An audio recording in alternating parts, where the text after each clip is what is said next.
सारा रा रा रा रा रा रा रा रा रा रा रा रा रा आई जोगी जी सारा रा रा को देबो ऊपर नीचा हरियर लाल गे देखबो आई पीछे कारी के कमाल गे को देबो ऊपर नीचा हरियर लाल गे देखबो आई पीछे कारी के कमाल गे डलले बिना नहीं जाई देबो नहीं जाई देबो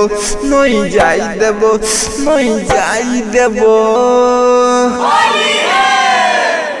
सब अंग में रंग लगाई देबो सब अंग में रंग लगाई देबो छौड़ी अंगे अंगे रंग लगाई देबो को देबो ऊपर नीचा हरियर लाल गे देखबो आई पीछे कारी के कमाल गे को देबो ऊपर नीचा हरियर लाल गे देखबो आई पीछे कारी के कमाल गे डलले बिना नहीं जाई देबो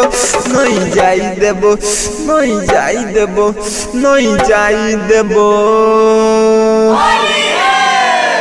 सब अंग में रंग लगाई देबो सब अंग में रंग लगाई देबो छौड़ी अंगे अंगे रंग लगाई देबो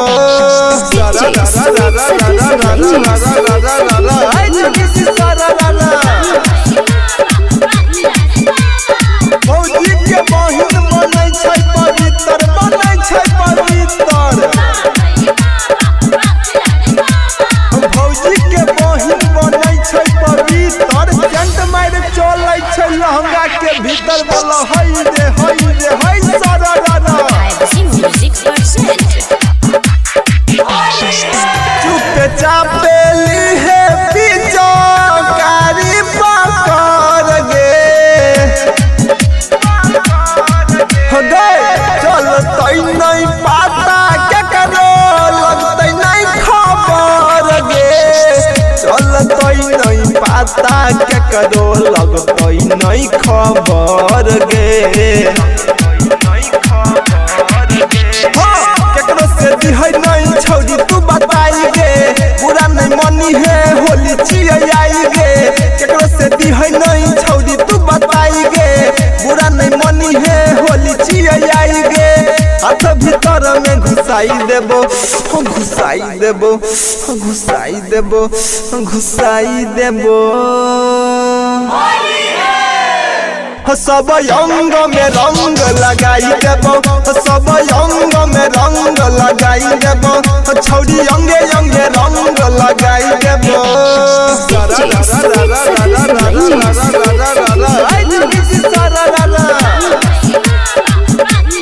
भौजी ये बोलू ने घर के केवारी ये घर के केवारी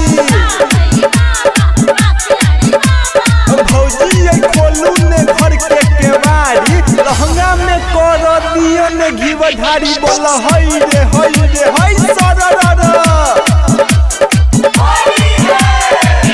हाँ होलिया में छूट छई छौड़ी सब किछ गे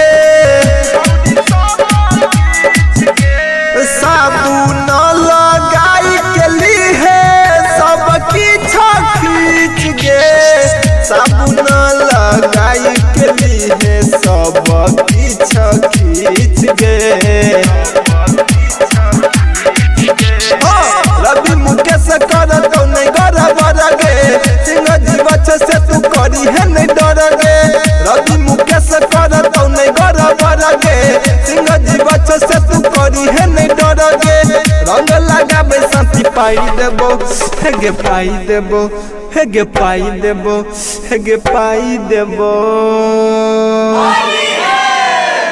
सब अंग में रंग लगाई देबो सब अंग में रंग लगाई देबो छौड़ी अंगे